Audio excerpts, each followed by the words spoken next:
अगर आप ये चीज सीख गए ना, फिर आपको कोई रोक ही नहीं सकता, आप जीरो से हीरो लेवल पर पहुंच जाएंगे। अपनी प्रिपरेशन को थोड़ा इस डायरेक्शन में मोड़ो तो ऑटोमेटिकली आप उस डायरेक्शन में प्रिपरेशन करने लग जाओगे जिस डायरेक्शन की आपकी जरूरत है।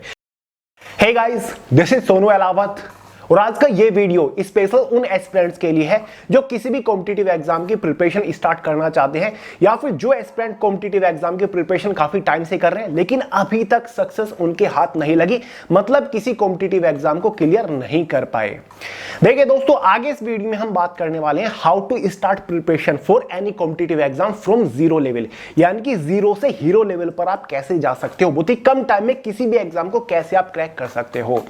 देखिए दोस्तों, आगे इस वीडियो में हम टोटल 15 पॉइंट्स डिस्कस कर रहे होंगे जिनको अगर आप फॉलो करते हुए प्रिपरेशन शुरू कर दियो ना, तो गारंटीडली आपको बहुत ही जल्द अपने अंदर एक जबरदस्त इंप्रूवमेंट देखने लगेगी और रिजल्ट चौंकाने वाले होंगे। तो चलिए दोस्तों, बहुत ज्यादा टाइम वेस्ट नहीं करते, फटाफट वीडियो शुरू कर लेते हैं। शुरुआत करते पॉइंट नंबर फर्स्ट से, जो कि है मेक अ ब्लूप्रिंट। किसी भी कॉम्पिटिटिव एग्जाम की तैयारी शुरू करने से पहले सबसे ज्यादा जरूरी है कि एक ब्लूप्रिंट बना लीजिए, यानी कि छोटी से छोटी चीज आपकी आंखों के सामने एकदम क्लियर होनी चाहिए। मतलब फ्यूचर में आप किन किन एग्जाम्स को टारगेट कर सकते हो, पूरा syllabus subject wise topic wise एकदम डिटेल से डिवाइड कर लीजिए। क्या आपको पढ़ना है, क्या नहीं पढ़ना है, किस पर्टिकुलर एग्जाम के लिए क्या सबसे ज्यादा इंपॉर्टेंट है, क्या इंपॉर्टेंट नहीं है, आपको क्या आता है, क्या नहीं आता है, कहां सबसे ज्यादा फोकस करना है। वो कहते हैं ना, थिंक एंड डू, पहले अच्छे से सोचो उसके बाद करो। तो आपको ऐसे ही करना है, एनालाइज एंड देन प्रिपरेशन। पहले अच्छे से चीजों को एनालाइज करो, एक ब्लूप्रिंट बनाओ, उसके बाद प्रिपरेशन को स्टार्ट करिएगा। क्योंकि दोस्तों, बिना किसी सटीक प्लानिंग के प्रिपरेशन करने का कोई ज्यादा फायदा आपको नहीं मिलेगा। सेकंड पॉइंट है फोकस ऑन कॉन्सेप्ट। मैक्सिमम लोग सोचते हैं बिना कोचिंग, बिना क्लासेस के हम नहीं कर सकते। अरे आप बिल्कुल कर सकते हो। बुक खोल के खुद पढ़ना तो शुरू करिए, कॉन्सेप्ट क्लियर करना तो शुरू करिए, थ्योरेटिकल पढ़िए, एग्जाम्पल्स देखिए, सॉल्यूशन देखिए अगर समझ नहीं आता, लेकिन खुद का दिमाग लगाइएगा। क्योंकि सबसे पहला काम आपका यही है कि subject wise, topic wise, chapter wise अच्छे से कॉन्सेप्ट आपको क्लियर करना है। स्टार्टिंग में ज्यादा से ज्यादा ऑब्जेक्टिव क्वेश्चन सोल्व करने के पीछे मत भागिएगा, मॉक वगैरह के पीछे मत भागिएगा, previous year question paper solve करने के पीछे मत भागिएगा। अगर आपको किसी कॉम्पिटिटिव एग्जाम में सफलता हासिल करनी है तो आपकी प्रायोरिटी रहनी चाहिए कॉन्सेप्ट के ऊपर, कि मुझे कॉन्सेप्ट अपना स्ट्रॉन्ग करना है। पॉइंट नंबर थर्ड है फाइंड कंफर्ट इन स्टडी। खुद का एग्जांपल देके समझाता हूं। देखिए दोस्तों, हमेशा से मैं एक इंग्लिश मीडियम का स्टूडेंट रहा हूं। स्कूलिंग भी मैंने इंग्लिश मीडियम में ही खत्म करी है, ग्रेजुएशन भी इंग्लिश मीडियम में ही करी है, और जो मैंने कॉम्पिटिटिव एग्जाम की प्रिपरेशन करी है वो भी मैंने सब कुछ इंग्लिश मीडियम में ही करी है। लेकिन दोस्तों, मैंने हमेशा से जनरल अवेयरनेस को हिंदी में ही पढ़ा है। जनरल अवेयरनेस की आज तक भी मेरे पास जितनी बुक्स है ना, वो सभी हिंदी में ही है। क्योंकि दोस्तों, मुझे लगता है कि जितने अच्छे से जनरल अवेयरनेस को मैं हिंदी में समझ लेता हूं, उतने अच्छे से मैं इंग्लिश में नहीं समझ पाता। काफी सारी चीजें इंग्लिश में मिसिंग हो जाती है। हालांकि रीजनिंग, मैथमेटिक्स सब कुछ मैं इंग्लिश में पढ़ता हूं, इंग्लिश में क्वेश्चन सोल्व करता हूं। एग्जाम में भी रीजनिंग और मैथमेटिक्स के क्वेश्चन में इंग्लिश में ही पढ़ता हूं। लेकिन जनरल अवेयरनेस में हमेशा हिंदी में पढ़ता हूं। क्वेश्चन पेपर में भी क्वेश्चन हिंदी में पढ़ूंगा तब मैं आंसर देता हूं, ठीक है। क्लासेस, लेक्चर वगैरह सब कुछ जनरल अवेयरनेस के मैं हमेशा से हिंदी में देखता हूं। क्योंकि दोस्तों, ये मेरा कंफर्ट है। ये नहीं कि मैं एक इंग्लिश मीडियम का स्टूडेंट हूं, जैसे मैथ रीजनिंग इंग्लिश में पढ़ रहा हूं, ऐसे ही मैं जीएस को भी इंग्लिश में ही पढ़ूंगा। खुद के साथ जबरदस्ती कर रहा हूं, चीजें मुझे अच्छे से समझ नहीं आ रही फिर भी लगा हुआ हूं, तो ऐसी गलती बिल्कुल भी मत करेगा। ये तो मैंने आपको जस्ट एक एग्जाम्पल दिया है। बहुत सारी ऐसी चीजें होती हैं जिसमें आप जाने अनजाने में लगे रहते हो।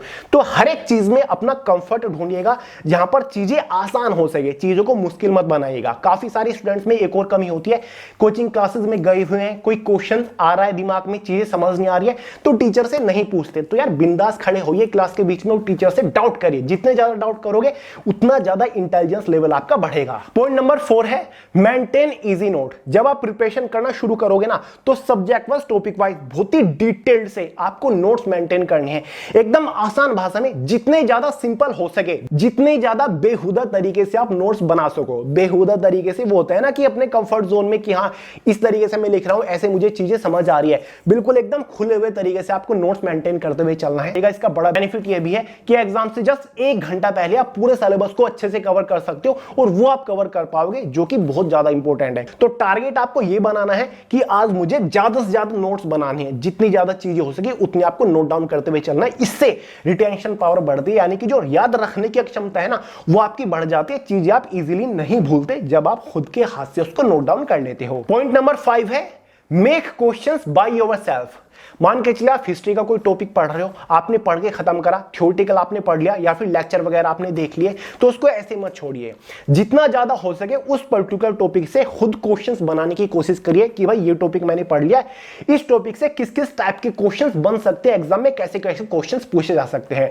ठीक है, तो ज्यादा ऑब्जेक्टिव क्वेश्चन सोल्व करने से बहुत ज्यादा बेहतर है कि आप उस पर्टिकुलर टॉपिक से खुद के क्वेश्चंस बनाने की कोशिश करिए। अगर आप ये चीज सीख गए ना, फिर आपको कोई रोक ही नहीं सकता, आप जीरो से हीरो लेवल पर पहुंच जाएंगे। पॉइंट नंबर 6 है और मेरा फेवरेट है, स्टार्ट डिस्कशन विद यू। आपने कोई पर्टिकुलर चैप्टर पढ़ा, टॉपिक पढ़ा, उसके बाद उस टॉपिक को खुद के साथ डिस्कस करिए। ठीक है, आप बैठे हो, टहल रहे हो, कुछ भी कर रहे हो, जो आपने पढ़ा डिस्कस करिए अपने माइंड में, उसके बारे में जितना ज्यादा हो सके सोचिए, खुद से उसके बारे में क्वेश्चंस करिए। ठीक है, मिरर के सामने खड़े होकर उस टॉपिक को आप समझाने की एक्टिंग कर सकते हो, जैसे कि आप एक टीचर हो, आप उस टॉपिक को समझा रहे हो। तो जितना ज्यादा हो सके उस पर्टिकुलर टॉपिक के से रिलेटेड आपको डिस्कशन करना है खुद से, किसी थर्ड पर्सन की भी आपको जरूरत नहीं है। अगर कोई पर्सन है आपकी सुन सकता है तो और भी ज्यादा बेहतर होगा। लेकिन आप को अगर कोई टॉपिक लगता है कि इसमें डाउट है, इसको मैं भूल सकता हूं, क्लियर नहीं हो रहा है, तो जितना ज्यादा हो सके टाइम मिलते ही ज्यादा से ज्यादा डिस्कशन करने की कोशिश करिए उस टॉपिक को खुद के साथ। पॉइंट नंबर 7 है अटेंड ओनली सिलेक्टेड क्लासेस। देखिए दोस्तों, आज टाइम है ऑनलाइन क्लासेस का। ऑफलाइन क्लासेस के ऊपर बहुत कम लोग फोकस कर रहे हैं, बहुत ज्यादा अफोर्डेबल भी नहीं है, बहुत ज्यादा खर्चा भी हो जाता है, और आज आपके हाथ में स्मार्टफोन है, सभी लोग फ्री में ऑनलाइन क्लासेस अटेंड कर लेते हैं। तो मेरा आपसे कहना यह है कि यार बहुत ज्यादा ऑनलाइन क्लासेस के चक्कर में भी मत पड़िए। किसी एग्जाम की तैयारी करना आपने शुरू करी, किसी टीचर ने कह दिया कि भाई हमारा ये बैच परचेज कर लीजिए, हम सिलेक्शन दिलाएंगे 2 महीने बाद, तो ऐसा बिल्कुल भी नहीं करना है। उस टीचर के ऊपर पूरी तरीके से निर्भर नहीं होना। डेली 4-4 5-5 घंटे की क्लासेस ले रहे हो, सोच रहे हो कि आज तो मैंने बहुत पढ़ लिया, मेरा काम हो गया, ये गलती नहीं करनी। आपको केवल सिलेक्टेड लेक्चर ही लेने हैं जब आपको बहुत ज्यादा जरूरत हो। सबसे पहले तो आपको कॉन्सेप्ट क्लियर करने के लिए खुद थ्योरेटिकल पढ़ना है, बुक खोल के एग्जांपल्स आपको देखने हैं, सॉल्यूशन आपको देखना है। अगर बात बन रही है बहुत अच्छी बात है, अगर फिर भी टॉपिक से रिलेटेड डाउट क्लियर नहीं हो रहे हैं तो उस पर्टिकुलर सिलेक्टेड टॉपिक से रिलेटेड आप लेक्चर देख लीजिए, यूट्यूब के ऊपर सर्च करिए, केवल उसी टॉपिक से रिलेटेड अपना लेक्चर देखिए। हिस्ट्री आपने पढ़ ली, लगता है कि कॉन्सेप्ट क्लियर नहीं हुआ, कहीं ना कहीं डाउट्स है, तो यार हिस्ट्री से रिलेटेड आप अपना एक सिंगल लेक्चर देख लीजिए। लगातार रेगुलर क्लासेस आपको देखने की जरूरत नहीं है, ये बहुत ज्यादा टाइम कंज्यूमिंग, टाइम वेस्टिंग हो जाता है। पॉइंट नंबर 8 है, काफी इंपॉर्टेंट है, 2 बुक्स फॉर एवरी सब्जेक्ट।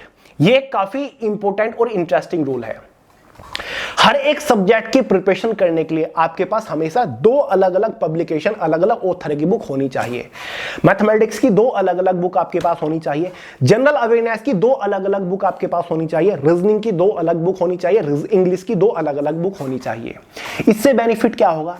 देखिए दोस्तों, आप किसी एक पर्टिकुलर बुक से पढ़ रहे हो, ठीक है, एक चैप्टर पढ़ के आपने खत्म कर दिया पूरा, उसके बाद एक और सेकेंडरी बुक आपके पास है, उससे जस्ट आपको देखना है एक बार कि कहीं कुछ ऐसी तो चीजें नहीं है जो कि बहुत ही आसान तरीके से समझाई हुई है इस सेकंड बुक में। बहुत बार ऐसा होता है कि किसी एक बुक का जो कॉन्सेप्ट है वो थोड़ा सा अलग है, आपको समझ नहीं आ रहा है, लेकिन आपने खुद के साथ जबरदस्ती कर ली, खुद के दिमाग में डाल लिया, लेकिन फिर वो आप उसको भूल जाओगे।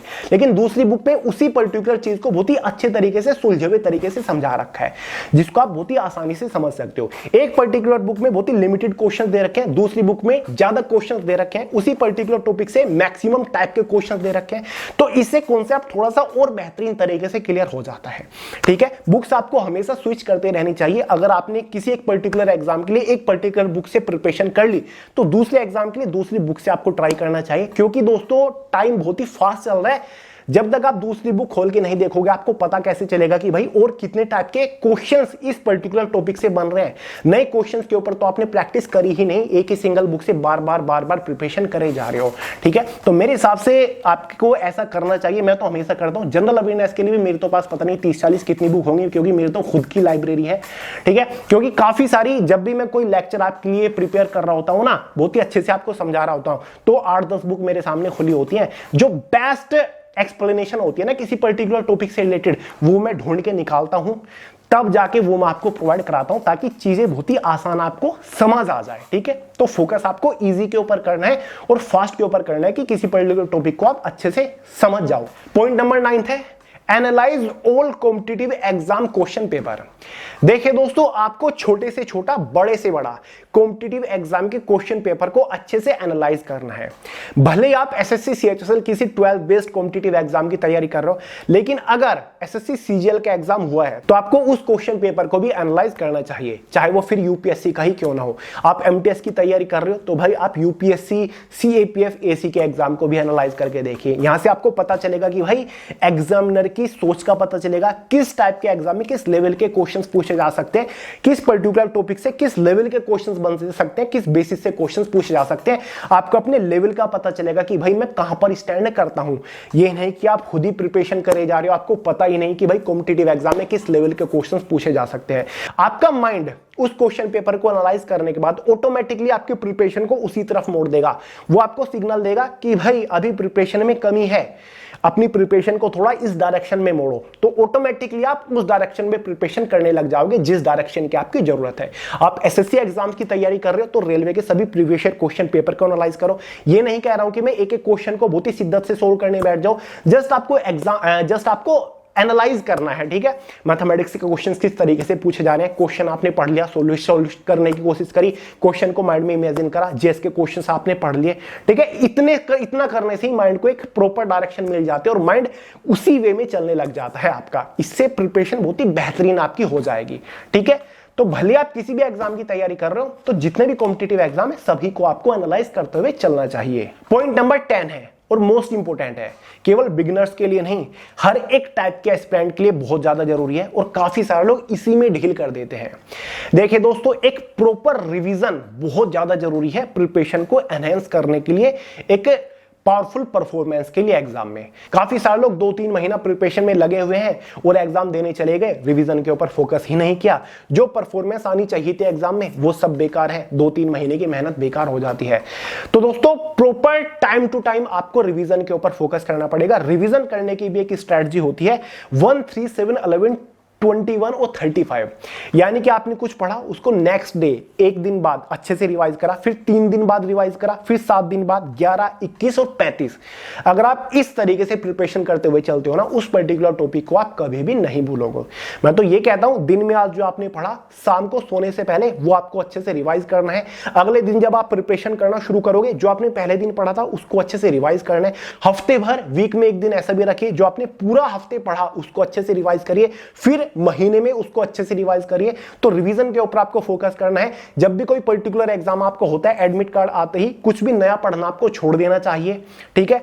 जो आपने अब तक पढ़ा 10 दिन कम से कम डीपली रिवीजन करिए उस सारी चीजों को। तो रिवीजन बहुत ज्यादा इंपॉर्टेंट रोल प्ले करता है। रिवीजन करते हुए आपको प्रॉपर चलना पड़ेगा, टाइम टू टाइम। पढ़ के काम नहीं चलेगा, आपने पढ़ लिया और छोड़ दिया। जो दिन भर पढ़ा उसको रात में अच्छे से रिवीजन करके सोइएगा और लगातार एक पर्टिकुलर टाइम पे आपका रिवीजन होता रहना चाहिए।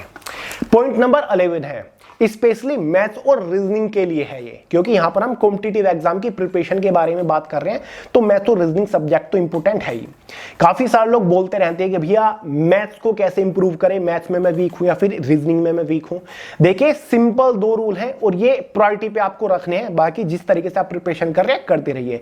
पहला, फोकस ऑन कैलकुलेशन। अगर आप मैथ्स में अच्छा बनना चाहते हो कॉम्पिटिटिव एग्जाम में, तो आपको सबसे पहले कैलकुलेशंस के ऊपर फोकस करना है। जितनी बेहतरीन आपकी कैलकुलेशन होगी, जितनी फास्ट आपकी कैलकुलेशन होगी, उतना अच्छा आप मैथ में स्कोर कर पाओगे। क्योंकि कॉम्पिटिटिव एग्जाम में टाइमिंग बहुत ज्यादा मैटर करती है, स्पेशली एसएससी एग्जाम्स में तो आपको 100 क्वेश्चन सोल्व करने के लिए 60 मिनट्स ही दी जाती है।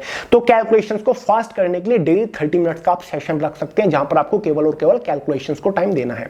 दूसरा, फोकस ऑन लॉजिक्स और फॉर्मूले। चैप्टर शुरू होने से पहले उसमें लगने वाले सभी लॉजिक्स को अच्छे से नोट डाउन करिए, अच्छे से रिवाइज करिए। जितने भी फॉर्मूले हैं उन सभी को अच्छे से एनालाइज करिए, रिवाइज करिए, पढ़िए, फॉर्मूलों को इस्तेमाल करना सीखिए, डेली फॉर्मूलों को रिवाइज करिए, नोट डाउन करिए, ठीक है। तो भाई कैलकुलेशंस, लॉजिक्स और फॉर्मूले, इनको प्रायोरिटी पे आपको रखना है। बाकी जिस तरीके से प्रिपरेशन कर रहे करते रहिए, डेली आपको इन 3 चीजों के ऊपर फोकस करना है। पॉइंट नंबर 12 है द चैप्टर डिवाइडेशन रूल। देखिए दोस्तों, जब आप प्रिपरेशन करना शुरू करते हो ना, अंधाधुंध प्रिपरेशन नहीं करनी। जैसे कि मैंने आपको स्टार्टिंग में बताया, तैयारी शुरू करने से पहले पूरे सिलेबस को सब्जेक्ट वाइज, टॉपिक वाइज तो आपको अच्छे से एनालाइज करना ही है। साथ ही दोस्तों, जिस चैप्टर को आप पढ़ने जा रहे हो उसको भी आपको डिवाइड कर लेना है। पार्ट्स में डिवाइड कर लीजिए। ये नहीं चैप्टर आपने खोला, बुक खोली और अंधाधुंध उसको पढ़ना शुरू कर दिया। पहले चैप्टर को खोलिए, उसमें दिए गए हर एक टॉपिक को अच्छे से पढ़िए, ध्यान से उसको एनालाइज करिए और उसको पार्ट्स में डिवाइड कर लीजिए कि पहले ये पार्ट मैं इसका कवर करूंगा, उसके बाद ये पार्ट कवर करूंगा।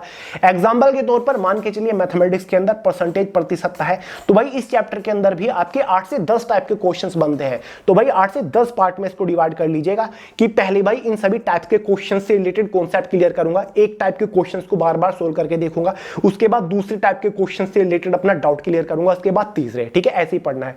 ऐसे ही जनरल अवेयरनेस के अंदर हिस्ट्री है, हिस्ट्री को 3 पार्ट में डिवाइड करोगे, हिस्ट्री ऑफ एंशिएंट इंडिया होगा, history of medieval India, history of modern India. ठीक है, तो हिस्ट्री ऑफ एंशिएंट इंडिया में भी काफी सारे टॉपिक है, जैसे कि हड़प्पा सभ्यता है, उसके बाद आर्य समाज है, उसके बाद मगध आता है। तो पार्ट में डिवाइड करने के बाद प्रिपरेशन करिए। ठीक है, पहले मैं थ्योरेटिकल पढ़ूंगा, कॉन्सेप्ट क्लियर करूंगा, उसके बाद इसी पर्टिकुलर टॉपिक से रिलेटेड ज्यादा से ज्यादा ऑब्जेक्टिव क्वेश्चंस खुद बनाऊंगा, उसके बाद ज्यादा से ज्यादा ऑब्जेक्टिव क्वेश्चंस बुक से सोल्व करूंगा। तो इस तरीके से पार्ट में डिवाइड करिए, तब जाके प्रिपरेशन करिएगा, ज्यादा बेनिफिट होगा। जनरल अवेयरनेस तो कई सारे पार्ट में डिवाइड हो जाता है, पहले तो history, geography, polity, economics, general science, static GK, current affair है, उसके बीच में भी काफी सारे पार्ट में आप इसको डिवाइड कर सकते हैं। ठीक है, तो इस चीज का ध्यान रखिएगा, एक तरफा प्रिपरेशन करते हुए नहीं चलना, पार्ट में डिवाइड कर लीजिएगा चैप्टर को भी। क्वेश्चन पॉइंट नंबर 13 है mock practice after completing syllabus. देखिए दोस्तों, जब आपका एक बार सिलेबस कवर हो जाए, आपने कॉन्सेप्ट क्लियर कर लिया, थ्योरेटिकल आपने पढ़ लिया, लेक्चर वगैरह देख के कॉन्सेप्ट क्लियर कर लिया, अब बारी आती है ज्यादा से ज्यादा ऑब्जेक्टिव क्वेश्चन सोल्व करने की, ज्यादा से ज्यादा मॉक टेस्ट सोल्व करने की। देखिए दोस्तों, अगर आप किसी भी कॉम्पिटिटिव एग्जाम की तैयारी कर रहे हो तो बहुत ज्यादा जरूरी है मॉक आपको पहले लगाने पड़ेंगे जितना ज्यादा हो सके। किसी भी एग्जाम में बैठने से पहले अगर आप 30 मॉक्स के ऊपर प्रैक्टिस कर लेते हो तो यार मजा आ जाएगा, लेवल आपका कुछ और ही होगा। तो मॉक्स को आप बिल्कुल भी अवॉइड नहीं कर सकते, पहले कॉन्सेप्ट क्लियर करिए, उसके बाद ज्यादा से ज्यादा मॉक लगाइए, हो सके तो डेली एक मॉक लगाइए। मोबाइल के अंदर टाइमर सेट कर लीजिए और फिर 100 क्वेश्चन सोल्व करने की कोशिश करिए उस लिमिटेड टाइम के अंदर, और उसके बाद उन सभी क्वेश्चंस को अच्छे से देखिए, अच्छे से उसको चेक करिए कहां कमियां रही हैं, और टाइम रहते उन कमियों को दूर करने की कोशिश करिए। नोट्स वगैरह बराबर आपको मेंटेन करते हुए चलना है, और ज्यादा से ज्यादा subject wise, topic wise objective questions के ऊपर भी प्रैक्टिस करनी है। अगर हो सके तो प्रीवियस ईयर ऑब्जेक्टिव क्वेश्चंस के ऊपर प्रैक्टिस करिएगा। ठीक है, ये सारे काम होंगे सिलेबस कंप्लीट होने के बाद। ये नहीं कि कॉन्सेप्ट आपका क्लियर हुआ नहीं और शुरुआत में ही मॉक और ऑब्जेक्टिव क्वेश्चंस के चक्कर में आप पड़ गए, बात नहीं बनेगी। पहले कॉन्सेप्ट को स्ट्रॉन्ग करिए, बेस आपको पहले मजबूत करना है। बात करते हैं पॉइंट नंबर 14 के बारे में, अपोजिट सब्जेक्ट रोल। आपने डिसाइड किया कि भाई आज मैं कॉम्पिटिटिव एग्जाम की तैयारी शुरू करूंगा। मेनली किसी भी कॉम्पिटिटिव एग्जाम के लिए 4 सब्जेक्ट आपको पढ़ने होते हैं, मैथमेटिक्स, रीजनिंग, इंग्लिश और जनरल अवेयरनेस।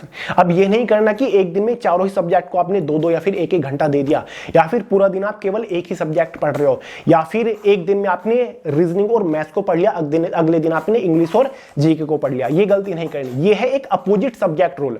यानी कि आपको एक दिन में 2 सब्जेक्ट पढ़ना है और दोनों सब्जेक्ट अगर अपोजिट हो तो बात ही बन जाएगी। अपोजिट से मतलब एक सब्जेक्ट आपका थ्योरेटिकल कॉन्सेप्चुअल होना चाहिए, दूसरा सब्जेक्ट आपका न्यूमेरिकल कैलकुलेटिव होना चाहिए। जैसे कि जनरल अवेयरनेस हमारा थ्योरेटिकल है, जहां पर आप थ्योरी पढ़ते हो, चीजों को आप समझते हो स्टोरी की तरह। दूसरा सब्जेक्ट कैलकुलेटिव है, जहां पर आप कैलकुलेशन करते हो। तो इस तरीके से आपको कॉम्बिनेशन बना के चलना है। या तो आप जनरल अवेयरनेस के साथ मैथ्स को पढ़ लो, या फिर जनरल अवेयरनेस के साथ रीजनिंग को लगा लो, या फिर आप इंग्लिश के साथ मैथ्स को लगा लो, इंग्लिश के साथ रीजनिंग को लगा लो। इस तरीके से आपको पढ़ना है। ठीक है, इससे चीजें आपको ज्यादा अच्छे से समझ आएंगी, कॉन्सेप्ट आपका ज्यादा अच्छे से क्लियर होगा। अगर आप पूरा दिन दोनों ही सब्जेक्ट कैलकुलेटिव पढ़ रहे हो, दोनों ही न्यूमेरिकल है, इससे माइंड आपका फ्रस्ट्रेट हो जाता है, माइंड बहुत ज्यादा टायर्ड फील करने लगता है। लेकिन अगर आप कैलकुलेटिव पढ़ोगे, माइंड उससे और ज्यादा एक्टिव हो जाएगा। उसके बाद अगर आप थ्योरेटिकल पढ़ोगे तो चीजें बहुत ही बेहतरीन हो जाएंगी, चीजें आपके माइंड में बहुत ही अच्छे से स्टोर होने लग जाएंगी। तो ये एक फॉर्मूला होता है, सर्च करिएगा इसके बारे में, अपोजिट सब्जेक्ट पढ़ने का। और एक दिन में कोशिश करिएगा 2 ही सब्जेक्ट को कवर करो, 2 से ज्यादा सब्जेक्ट को पढ़ने की कोशिश मत करेगा, कंफ्यूजन क्रिएट होता है। और अगर आप 2 से ज्यादा सब्जेक्ट को पढ़ने की कोशिश करेंगे तो एक पर्टिकुलर सब्जेक्ट को आप ज्यादा अच्छे से टाइम नहीं दे पाओगे। 1-2 घंटा क्या होता है, तब बात बनेगी। अगर आप शिद्दत से एक पर्टिकुलर सब्जेक्ट को 3-3.5 घंटा दो, तो भाई 2 सब्जेक्ट को पढ़ने की कोशिश करिएगा एक दिन में। और अगर आप बिगिनर बिगनर लेवल पर हो तो आपको टाइम टेबल वगैरह बनाने की ज्यादा जरूरत नहीं है, बाउंडेशन से घिरने की जरूरत नहीं है, क्योंकि यहां पर फर्स्ट प्रायोरिटी आपकी कॉन्सेप्ट क्लियर करने की है। तो हर एक सब्जेक्ट को आपको प्रॉपर टाइम देना है, प्रॉपर रेस्पेक्ट, प्रॉपर इज्जत आपको देनी है। 3 साढ़े 3 घंटा प्रॉपर टाइम दीजिए। ये नहीं 1 घंटा ये पढ़ लिया, 1 घंटा ये पढ़ लिया, 1 घंटा ये पढ़ लिया, नहीं, प्रॉपर टाइम देके चलिए। उसके बाद जब आप थोड़ा एडवांस लेवल पर पहुंच जाओगे तब हम टाइम टेबल क्रिएट कर लेंगे, टाइम टेबल बना लेंगे। क्लियर हो डाउट? फाइनली बात करते हैं पॉइंट नंबर 15 के बारे में, जो कि आ रहा है करंट अफेयर्स को लेकर। देखिए दोस्तों, आज हर एक कॉम्पिटिटिव एग्जाम में current affair most important role play कर रहा है। आलम यहां तक का पहुंच चुका है, एसएससी एग्जाम्स में 25 में से 12 क्वेश्चंस करंट अफेयर से आ रहे हैं। तो करंट अफेयर कैसे पढ़े, क्या है इसका बेहतर तरीका पढ़ने का? देखिए दोस्तों, सबसे पहले तो जब आप करंट अफेयर पढ़ना शुरू करते हो ना, लास्ट 18 मंथ्स यानी कि लास्ट 1.5 साल की करंट अफेयर के ऊपर फोकस करिएगा। ये सबसे ज्यादा क्वेश्चंस पूछे जाते हैं। और करंट अफेयर्स पढ़ने के 3 तरीके होते हैं। पहला तरीका होता है कि करंट अफेयर्स को टॉपिक वाइज डिवाइड कर लीजिए। टॉपिक वाइज कैसे? जैसे कि ज्यादातर इंपोर्टेंट डेज और थीम से पूछे जाते हैं। नई नियुक्तियां हाल ही में जितनी हुई है, जैसे कि यूपीएससी के नए चेयरमैन कौन है, या फिर सुप्रीम कोर्ट के नए चीफ जस्टिस किनको चुना गया है, रेलवे बोर्ड के नए सीईओ कौन है, इस तरीके की अपॉइंटमेंट्स पूछी जाती है। साथ ही हाल ही में जितने सम्मेलन समिट्स हुई हैं ये पूछी जाती है। हाल ही में जितनी योजनाएं बनाई गई है नेशनल या फिर स्टेट लेवल पर, किसी भी स्टेट के नए सीएम या फिर गवर्नर के बारे में पूछ लिया जाता है। ठीक है, इस टाइप की क्वेश्चन बहुत ज्यादा बनता है। जो जितने भी ऐसे टॉपिक्स है ना, वो सभी आपको निकाल लेने हैं अलग से प्रीवियस ईयर क्वेश्चन पेपर को एनालाइज करके, और उन सभी टॉपिक को 1 बाय 1 क्लियर करते हुए चलना है आपको। ठीक है, कर लोगे। एक तरीका तो ये हो गया, लगातार चलना है ये। दूसरा तरीका होता है डेली करंट अफेयर्स कवर करने का, जहां पर आप न्यूज वगैरह देख रहे हो, न्यूज़पेपर आप पढ़ रहे हो। ठीक है, किसी थर्ड पार्टी न्यूज एप्लीकेशन से आप प्रिपरेशन कर रहे हो, या फिर किसी टीचर के रेगुलर बेसिस पर आप लेक्चर अटेंड कर रहे हो। ठीक है, एक तरीका ये होता है, इससे आप डेली अप टू डेट रहते हो। क्लियर है? तीसरा तरीका होता है month wise current affairs prepare करना, मंथली करंट अफेयर पढ़ना। मैंने आपको बताया लास्ट 1.5 साल के करंट अफेयर पढ़ने हैं। 1.5 साल पहले मतलब अगर आपको अब एग्जाम देना है जून जुलाई में, तो आप शुरुआत करोगे जनवरी 2023 से। तो पहले जनवरी 2023 के करंट अफेयर कवर कर लिए, 2-3 दिन लग गए। उसके बाद फरवरी 2023 के करंट अफेयर कर लिए, 3-4 दिन लग गए। उसके बाद मार्च 2023 के करंट अफेयर कवर कर लिए। तो इस साथ साथ आपको मंथ वाइज करंट अफेयर पढ़ने हैं। तो ये 3 तरीके आपको कंटिन्यू रखने पड़ेंगे। तीनों तरीके से आपको करंट अफेयर पढ़ने पड़ेंगे अगर आपको करंट अफेयर की प्रॉब्लम से हमेशा और हमेशा के लिए छुटकारा पाना है। बाकी तो चैनल के ऊपर लास्ट 2 इयर्स की करंट अफेयर की मैराथन बहुत जल्द आने वाली है, 5-6 दिन के अंदर आ जाएगी, उसको एंजॉय करिएगा। ठीक है, तो ये एक बेहतर तरीका है करंट अफेयर पढ़ने का। तो दोस्तों, इस वीडियो में मैंने आपके साथ 15 पॉइंट डिस्कस करे। सुनने में तो ऐसे ही लग रहे होंगे, हर एक टीचर बता देता है कि भैया कोई भी कर लेगा। बिल्कुल हर एक टीचर बताते होंगे, लेकिन दोस्तों बेनिफिट तब होगा जब आप इनको प्रॉपर फॉलो करोगे। तो बेहतरीन रूल है, आपको पता है हमेशा खुद का एक्सपीरियंस आपके साथ शेयर करता हूं, क्योंकि दोस्तों 2013 से लेकर 2018 तक कॉम्पिटिटिव एग्जाम्स की तैयारी करी है। इसी बीच बहुत सारे सिलेक्शन लिए भी हैं, छोड़े भी हैं, गवर्नमेंट जॉब करी भी है। साथ ही दोस्तों ऑफलाइन पढ़ाया भी है, ऑनलाइन भी पढ़ा है, और अब आपके सामने हूं, आपको पता ही होगा। ठीक है, तो खुद का एक्सपीरियंस आपके साथ शेयर करता हूं, और स्टूडेंट्स को देख के आज जो मैं एक्सपीरियंस कर रहा हूं उनके बीच में, वो आपके साथ शेयर करता हूं। उम्मीद करता हूं दोस्तों आपको मेरा काम पसंद आता होगा, आया है तो वीडियो लाइक करिएगा, दोस्तों के साथ शेयर करिएगा, चैनल को सब्सक्राइब करना मत भूलिएगा। मिलते हैं अगली वीडियो में बहुत ही जल्द, तब तक के लिए जय हिंद।